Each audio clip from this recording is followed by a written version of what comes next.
नमस्कार, एक बार फिर से स्वागत है आपका चैनल पे। आज हम डिस्कस करेंगे आरती इंडस्ट्रीज़ के Q2 रिज़ल्ट्स के बारे में। आरती इंडस्ट्रीज़ स्प्लिट होने के बाद लगातार पिटे जा रही है और रिज़ल्ट इसका लगातार खराब आ रहा है। ऊपर से बहुत बीटन डाउन है, तो हमको नई पोज़ीशन लेने से पहले या इन्वेस्टमेंट के बारे में सोचने से पहले एक बार रिज़ल्ट और चार्ट दोनों देखना चाहिए। तो क्विकली चलेंगे आरती इंडस्ट्रीज़ के स्कैनर पे देखते हैं क्या बता रहा है। आरती इंडस्ट्रीज़ मार्केट कैप है 16,695 करोड़ का, स्टॉक पीई है 37.4 और इंडस्ट्री पीई है 29.9। तो अभी भी इंडस्ट्री पीई से थोड़ा ऊपर है, बट केमिकल कंपनीज़ में जिस तरह ग्रोथ आई थी पोस्ट कोविड वो अलग ही था।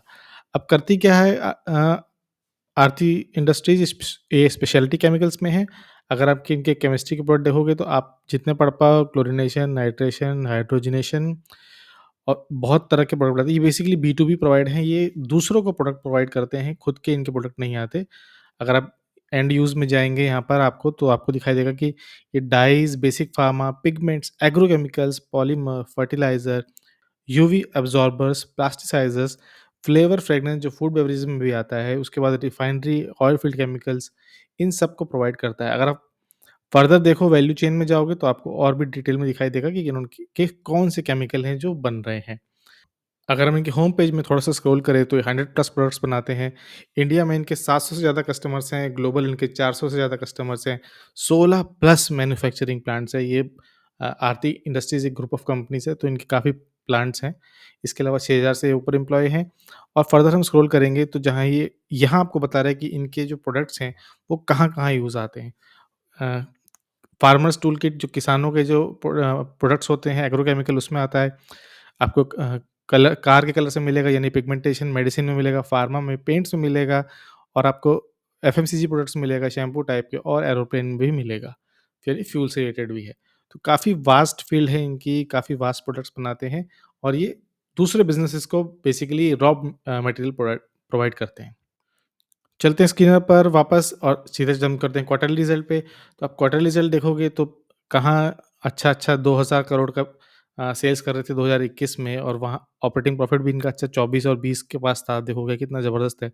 और आप लेटेस्ट से आते हैं, अब सितंबर 2023 में के क्वार्टर जो एंड हुआ तो इन्होंने सेल्स की है 1454 करोड़ की। इस सिर्फ़ अगर आप लास्ट दिसंबर में देखो 1600 का था, उस मार्च में देखो तो भी 1600 के रेंज में था। फिर 14 से 14 और अब हल्का-सा इंक्रीमेंट, यानी एक डिप आया था जो फर्स्ट क्वार्टर में, उससे उन्होंने थोड़ी-सी रिकवरी की है, 14 से बढ़ के 14 से 54, तो क्वार्टर-ऑन-क्वार्टर इंक्रीज़ है, लेकिन ईयर-ऑन-ईयर जो है 1685 से 1454, तो ईयर-ऑन-ईयर बेसिस पे अभी भी डिक्लाइन है। फिर देखते हैं ऑपरेटिंग प्रॉफिट, यहाँ 200 से बढ़ के 233 हो गया, अगेन पहले ज़्यादा था। तो क्वार्टर-ऑन-क्वार्टर इंक्रीज़ है, लेकिन ईयर-ऑन-ईयर अगेन 267 से 23 तो डिक्लाइन है। सेम कहानी आपको ऑपरेटिंग प्रॉफिट में मिलेगी, जहाँ इनके ऑपरेटिंग प्रॉफिट मार्जिन जो थे, वो ड्रॉप हो रहे थे, 15-14% पे आ गए थे और फिर उन्होंने गेन किया है 14 से 16%, जो कि सेम है, फ्लैट है लास्ट क्वार्टर है। लेकिन आप पहले देखोगे तो अच्छे खासे थे, बीच में तो 43% के ऑपरेटिंग प्रॉफिट मार्जिन भी इन्होंने एन्जॉय किए हैं, वहाँ से ये काफ़ी नीचे आ चुके हैं। लेकिन अगेन क्वार्टर ऑन क्वार्टर में इंक्रीज़ है। सेम कहानी आपको देखने को मिलेगी प्रॉफिट बिफोर टैक्स में, 71 से बढ़ के 82 आ गए हैं, लेकिन ईयर ऑन ईयर 150 से गिर के 82 पर हैं, तो काफ़ी नीचे हैं अभी भी, आधे से थोड़ा-सा ज़्यादा। उसके बाद नेट प्रॉफिट देखोगे तो ये भी क्वार्टर ऑन क्वार्टर बढ़ के 70 से 91 आ चुके हैं, लेकिन ईयर ऑन ईयर अभी भी 124 से गिर के 191 आए हुए हैं। तो हल्का-सा आपको क्वार्टर ऑन क्वार्टर मोमेंटम दिख रहा है कि गेन दिख रहा है, लेकिन सीधा हमें जंप नहीं कर जाना है। एक बार इन्वेस्टर्स अगर हम इनकी नीचे चलें, बैलेंस शीट में चलेंगे तो बैलेंस शीट में आपको दिखाई देगा, जहाँ में बोरोइंग्स देखेंगे आप, तो बोरोइंग्स इनकी लगातार बढ़ती जा रही है। लास्ट क्वार्टर में इनके पास बोरोइंग थी 2907 करोड़ की थी, अब हो गई है 3207। तो बोरोइंग्स ही बढ़ रही है, कंपनी उधार भी ले रही है मार्केट से, लेकिन उतना गेन नहीं दिखा रही जितना दिखाना चाहिए। इन्वेस्टर्स में चल लेते हैं, जो इनके प्रमोटर्स हैं वो हल्की-हल्की हर बार, अगर आप देखो तो हर बार कुछ ना कुछ पोज़ीशन ये ड्रॉप कर देते हैं। लगातार ड्रॉप करते जा रहे हैं, देखिए 47 से गिरते-गिरते हर बार हल्का-हल्का निबलिंग करते हुए, सेलिंग करते हुए बेसिकली 44, 43.65 और इस बार भी क्वार्टर ऑन क्वार्टर 43.57 पे आ गए। तो थोड़ा-थोड़ा हर बार ये पोज़ीशन छोड़ रहे हैं। एफआईआईज़ ने भी साथ छोड़ दिया है, 12 से सीधा 10.5% पे आ गए हैं, यहाँ जा रहा है डीआईज़। डीआईज़ ने थोड़ा-सा भरोसा जताया है और 14.83 से 16% पर आ गए हैं, तो थोड़ा-सा इंक्रीज़ है और डीआईज़ में कौन है? हमारे म्यूचुअल फंड हैं, एलआईसी ने अपनी पोजीशन नहीं बढ़ाई है, किसने बढ़ाई है? एचडीएफसी म्यूचुअल फंड ने बढ़ाई है हल्की-सी पोजीशन। इसके अलावा आदित्य बिरला सन लाइफ ने भी हल्की-सी बढ़ाई है। इसके अलावा पब्लिक पे आ जाते हैं, पब्लिक ने भी अपनी पोजीशन हल्की-सी बढ़ाई है। पब्लिक की जो पार्टिसिपेशन है, वो आप देखोगे कि 29 की रेंज में ही है थ्रू आउट। तो पब्लिक ने ज़्यादा खरीदा नहीं, बेचा नहीं, वो रिलेटिवली उतना ही है और आपस में खरीद-बेच के जो थोड़ा बहुत इंक्रीज़ हुआ, वो हुआ। एक बार हम कॉर्पोरेट एक्शंस पे भी आ जाते हैं, अगर आपको नहीं पता है, तो आरती फार्मा लैब्स का डीमर्जर हुआ था आरती इंडस्ट्रीज़ में अक्टूबर 2022 यानी लास्ट ईयर सेम इसी टाइम पे डीमर्जर हुआ था। तो आरती फार्मा लैब्स अब अलग एक एंटिटी है जो स्टॉक मार्केट पे लिस्ट होती है और ये पहले भी आरती सर्फेक्टेंट्स ये भी एक अलग हुई 2019 में अलग हुए थे, ये भी अलग ट्रेड करते हैं स्टॉक मार्केट पे। काफ़ी बार इनके डीमर्जर हो चुके हैं, तो ये बात हमको ध्यान देनी है। आइए अब चलते हैं ज़ीरोधा पे देखते हैं चार्ट क्या बता रहा है आरती इंडस्ट्रीज़ का। तो अगर हम देखें करंट मुद्दे पे भी तो हर बार लोअर लो बना रहा है।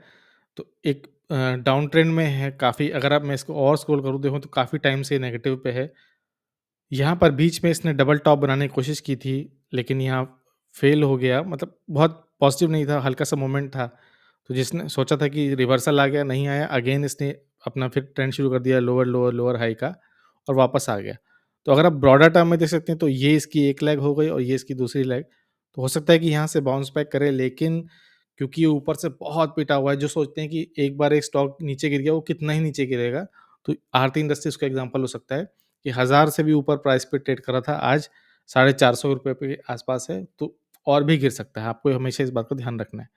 तो अगर आपको लग रहा है कि यहाँ पे डबल बॉटम बन गया, तो आप थोड़ा-सा स्क्रॉल करोगे तो पीछे भी आपको दिखाई देगा कि यहाँ भी कुछ डबल बॉटम बनने की कोशिश हुई थी, यहाँ भी इसने सपोर्ट लिया था और पीछे करोगे तो अब यहाँ भी आप देखोगे कि सपोर्ट लेने की कोशिश की थी। तो इसको सपोर्ट नहीं मिल रहा है, हर लेवल पे ही नीचे गिरे जा रहा है। तो जब तक अनटिल अनलेस में कोई सपोर्ट आएगा तब तक हम इसमें कुछ देखेंगे नहीं। अगर मैं इसमें मूविंग एवरेजेस भी लगा दूँ अपनी, तो आपको दिखाई देगा कि कंसिस्टेंटली ये 200 डीएमए के नीचे ही है। 100 डीएमए को ब्रीच करना भी इसके लिए मुश्किल है। जब-जब 100 डीएमए के आस-पास आ रहा है, रिजेक्शन, रिजेक्शन। यहाँ इसने एक बार को पार भी कर लिया लेकिन अगेन रिजेक्शन। तो कंटीन्यूअसली लोअर लो बनाया जा रहा है और 100 डीएमए का सॉलिड रेजिस्टेंस है। अगर आप 100 डीएमए इस वक़्त देखो तो 488 के पास है। तो अनटिल अनलेस 500 के ऊपर आएगा तब तक हम इसके बारे में एंट्री लेने के सोचेंगे नहीं। क्योंकि हो सकता है कि ये कंटिन्यू करे अपना लोअर लो बनाना और आप कब तक इसको बाय करोगे। सोचोगे कि हर डिप में आप बाय ही कर लो तो एक टाइम ऐसा आएगा कि इसको आप ₹20 में बाय कर रहे होगे। तो वेट करेंगे रिवर्सल का, कहाँ रिवर्सल हो रहा है, कहाँ रिवर्सल नहीं हो रहा है। अब लगा लेते हैं पिवट पॉइंट फिबोनाची बेस तो देखते हैं कि कहाँ सपोर्ट दिख रहा है हमको। तो सपोर्ट 1 से ही इसने जो है वो सपोर्ट लेके ऊपर गया है और ये सपोर्ट 1 से इसने पहले भी सपोर्ट लिया था, तो हमको पता था कि ये थोड़ा-सा स्ट्रॉन्ग सपोर्ट है, यहाँ पर अभी भी चांस है कि यहाँ पे आके सपोर्ट ले। तो फिर अगेन उसने सपोर्ट लिया है 440 के आसपास से, लेकिन अगेन पिवट पॉइंट जो है डेली बेसिस पर वही 465, 463 के आसपास है। लेकिन शॉर्ट टर्म पे अगर इसको रिवर्स करना है तो इसको अपने पहले शॉर्ट टर्म के जो हाई थे इसके ऊपर निकलना है और ये 492 के आसपास है। तो अगेन याद रखिएगा कि 500 के ऊपर ही हम इसके बारे में कुछ सोचेंगे। 500 के हम नीचे जो है इसमें पोज़ीशन लेंगे। अगर आप भी लेंगे तो आपको इस बात का ध्यान रखना है कि 500 पे सॉलिड अ, रेजिस्टेंस इसको मिलेगा। ये कोई भी बाय सेल रिकमेंडेशन नहीं है, वीडियो बनाने का पर्पज़ आपको Q2 रिज़ल्ट बताना और चार्ट पे दिखाना कि आरती इंडस्ट्रीज़ क्या है। कुछ भी खरीदने से पहले आप अपनी एनालिसिस ज़रूर करें, इस एनालिसिस के बेसिस पर। आगे चलते हैं, अब इसको कन्वर्ट कर लेते हैं हम वीकली चार्ट में क्योंकि वीकली चार्ट में हमको और ही बेटर पिक्चर दिखाई देगी। तो अगर आप वीकली बेसिस देखोगे तो कंटिन्यूअसली अब आपको क्लियरली दिख रहा होगा कि कितने टाइम से इसने लोअर हाई बनाना शुरू किया है और किसी भी मौके पर इसने रिवर्सल नहीं शो किया है। तो अनटिल अनलेस इसके ऊपर जो कि पहला टारगेट है 532 और ये बेसिकली मैं इसी को टारगेट करूँगा। ये जो पॉइंट है हमारा 571 का, जब तक इसके ऊपर ये ट्रेड करता हुआ वीकली बेसिस पे आके टिकता नहीं है तब तक हम नहीं कहेंगे कि इसमें रिवर्सल आया है। क्योंकि काफ़ी ऊपर से लो आया है अगर आपको देखिए इसका हाई जो था वो 1170 यानी 1200 के आसपास था। तो बहुत ही इसकी वैल्यू इरोड हो चुकी है और काफ़ी नीचे आ चुका है। पिवट पॉइंट भी आप देखोगे तो बहुत ऊपर है, 772 का है और S1 जो है वो अगेन 570 का है और अभी जो सपोर्ट है S2 वो है 440 का और अगर ये ब्रीच कर देता है, तो आपको आपको देखना है कि नेक्स्ट 3 वीकली बेसिस पे क्या है 240 का है। तो 200 पॉइंट नीचे है इसका सपोर्ट, वीकली बेसिस पर, ये बात आपको याद रखनी है, ध्यान देनी है इन्वेस्टमेंट की एनालिसिस करने से पहले। अगर आपको चार्ट वार्ट की एनालिसिस करनी है, आपको कैंडलस्टिक चार्ट आपको पता है, तो अगर आप देखो तो इसने बहुत सारे ऐसे चार्ट, ऐसे एनालिसिस बनाई है, ऐसे चार्ट कैंडल्स बनाए हैं, जो आप टेक्निकल एनालिसिस के लिए यूज़ कर सकते हो। अब यहाँ देखो आपको क्या दिख रहा है? ये है evening star, right? Green candle, doji और रेड कैंडल। यहाँ देखो फिर एक टॉप बनाया, टॉप पे क्या बनाया इसने? Bullish engulfing. यहाँ पे भी एक छोटी-सी बुलिश एनगल्फिंग बनाई। यहाँ पे देखिए ट्विज़र टॉप किया, बुलिश एनगल्फिंग आप इसको भी कह सकते हैं। तो कंटीन्यूअसली इसने बिलो ट्रेंड किया है। कोई भी अभी रिवर्सल की अगर रिवर्सल के सिंबल चार्ट बनाना है तो वो भी इसने नहीं बनाया है। यहाँ पे कहीं भी बुलिश एनगल्फिंग कैंडल नहीं बनी है। बुलिश एनगल्फिंग कैंडल बनेगी इस तरह बड़ी सी हरी सी, तब हम सोचेंगे कि इसमें क्या करना है।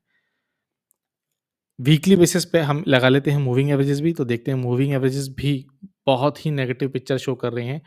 अगर मैं इसको थोड़ा-सा यहाँ बड़ा करूँ ताकि आपको क्लियर दिखाई दे,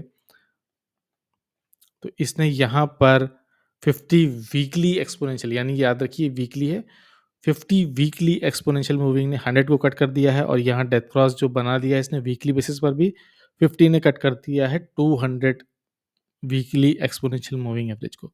और अब तो 100 वीकली एक्सपोनेंशियल है, ये भी 200 कट करने जा रही है, जो कि एक बहुत ही नेगेटिव सिंबल है। आप लास्ट टाइम देखोगे तो आपको दिखाई भी नहीं देगा कि कब ऐसा हुआ था। अगर आप देखोगे तो लिटरली इसने एक पीक सा बना दिया है, ऐसे पहाड़ पे ऊपर जा रहा है, फिर पहाड़ से नीचे जा रहा है। अ, इसको अगर इसको तो आप मंथली बेसिस पे भी लगा सकते हो। हम एक बार पिवट फिबोनाची लगा के इसको मंथली लगाते हैं, तो आपको मंथली बेसिस पर और भी दिखाई देगा किस तरह का पीक बना था। तो लिटरली सिंगल डायरेक्शन में ऊपर गया था, कोविड में इसने जम के पैसा बनाया, और वहाँ से स्ट्रेट डाउन फॉल है। अपने लेवल पर आ चुका है, वही लेवल जो अ, अक्टूबर 2019 के आसपास थे। तो ऐसा नहीं है कि और नीचे नहीं जा सकता, और भी नीचे जा सकता है। अगर आप मंथली बेसिस पे भी देखोगे तो भी S2 437 के आसपास है, और मंथली बेसिस पर जो सपोर्ट 3 है, जो कि हमने देखा वीकली पे 240 था, मंथली पे वो 250 के आसपास है। तो याद रखना है कि ये नीचे भी आ सकता है। तो कोई भी पोज़ीशन लेने से पहले बहुत सोचे-समझे, बहुत रिस्की कंपनी है। Quarterly quarter on quarter basis पर इसने थोड़ा-सा अपना गेन दिखाया है, लेकिन हमको कंसिस्टेंट रिज़ल्ट देखने हैं। मैं इसमें इन्वेस्ट करने के बारे में सोचूँगा भी नहीं अभी। मैं देखूँगा कि नेक्स्ट क्वार्टर, यानी जो अगला क्वार्टर है अक्टूबर, नवंबर, दिसंबर का, उसमें जो रिज़ल्ट आते हैं क्वार्टरली वो कैसे हैं? अगर फिर से सीक्वेंशियली बेसिस पे इम्प्रूव कर रहे हैं, तब इसमें फिर एनालिसिस करके रिज़ल्ट का रिव्यू करके हम सोचेंगे कि क्या करना है। फिलहाल करंट स्टेट में इसको कंप्लीटली अवॉइड करेंगे, और अगर जो फँसा है, all the best, I don't know क्या करना है उसके लिए। तो ये था एक एनालिसिस आरती इंडस्ट्रीज़ के Q2 रिज़ल्ट्स के लिए। कुछ मैं देख रहा था एक्सपेक्टेशन शीट, वहाँ एस्टिमेट्स को बीट कर रहा था ये, क्योंकि एक्सपेक्टेशन ही बहुत लोअर थी। तो उसको बीट करना थोड़ा-सा रिलेटिव भी था, बट स्टिल हम वेट करेंगे अगले क्वार्टर का। तो कैसी लगी आपको एनालिसिस, ज़रूर शेयर करिएगा। हमने डेली, मंथली, वीकली तीनों देखी, मूविंग एवरेज, फिबोनाची भी देखा। अब अगर आपको एनालिसिस अच्छी लगी हो, रिजल्ट्स का रिव्यू अच्छा लगा हो, तो प्लीज़ लाइक करिए, शेयर करिए, सब्सक्राइब करने के बारे में सोचिए। हम एक नए चैनल हैं, हमें सब्सक्राइबर्स की वैसे भी बहुत आवश्यकता है। वीडियो को देखने के लिए बहुत-बहुत धन्यवाद।